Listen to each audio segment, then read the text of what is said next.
کہ اس وقت دنیا کو سر سید ہو گیا ہے.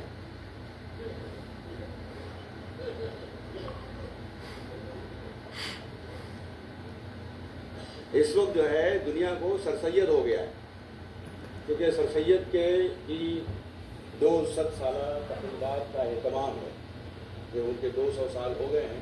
تو اس حوالے سے جتنے علیگیرین ہیں، میرا خیال ہے اس میں بھی ہوں گے علیگیرین جی، علیگ سے اور بہاری سے تو کوئی خطہ خالی نہیں ہے. دیکھیے اچھا خاصا ایک شریف آدمی جس کا نام مہتاب بدر ہے، وہ حیدرآباد سے اس کا تعلق ہے، اور ایک بالکل غیر شریف ہے نا بہاری بابو. تو ایک شک ہوا ان لوگوں کو کہ صاحب یہ اس ایوارڈ کے پیچھے کہیں ایسا کوئی صوبائیت تو کام نہیں کر رہی ہے.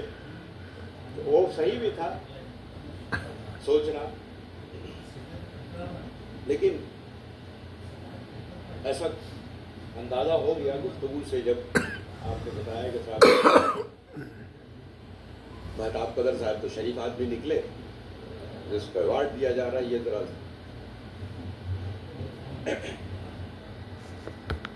میں یہ عرض کر رہا تھا کہ اس وقت سب کچھ سر سید ہو گیا.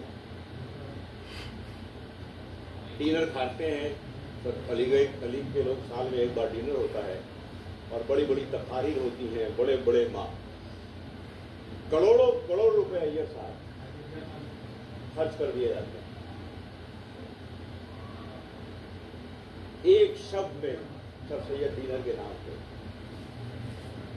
وہ سر سید جس کا مشن یہ تھا کہ فاؤنڈر ڈے نہیں منایا جائے گا کبھی بھی زندگی میں، فاؤنڈیشن ڈے منا سکتے ہو.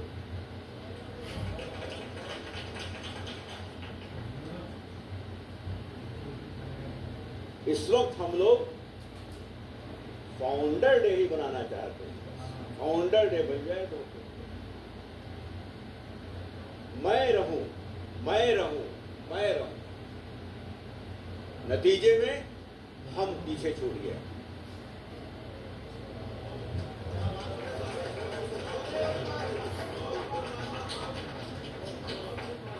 کسی شاعر نے اسی لیے کہا تھا کہ میں کو جب ہم بنا لیا میں نے، خود کو کھویا بھی خود کو پایا گیا. ہم بنانے کی کوشش کی، اپنے اندر سے ہندی کا ایک لفظ آ رہا ہے اہم، اس کو رخصت کیجیے اور ہم بنائیے، پھر دیکھیے کیسے دنیا بنتی ہے اور سنورتی ہے. میں نے علی گڑھ میں یہ بات کہی کہ اس وقت پوری دنیا میں، ہندوستان کی بات نہیں ہو رہی، پوری دنیا میں اس وقت مسلمان جس طرح نشانے پر، جس طرح منافرت کی دیوار اٹھائی جا رہی ہے، نفرت کی دیوار اٹھائی جا رہی ہے، اور بالکل منصوبہ بند طریقے سے اٹھائی جا رہی ہے کہ ارتضیٰ کریم دہشت گرد ہیں، چور ہیں، بے ایمان ہیں، اور فلاں ہیں اور فلاں ہیں اور فلاں ہیں. اور آپ جانتے ہیں کہ اگر ایک جھوٹ کو بار بار دہرایا جاتا ہے تو وہ سچ کی شکل لے لیتا ہے. لیکن میری اس میں ذمہ داری ہے، مجھے بھی غور کرنا ہوگا کہ اگر میں نشانے پر ہوں تو اس کی وجہ کیا ہو سکتی ہے اور اس کا سدباب کیسے کیا جائے. میں نے کہا کہ اس سر سید ڈے پر گفتگو کرنے سے بات نہیں بنے گی. آپ خود کو اس وقت محسوس کیجئے کہ 1857 اس ہندوستان میں آپ سانس لے رہے ہیں، اور آپ خود بذات خود سر سید احمد خان.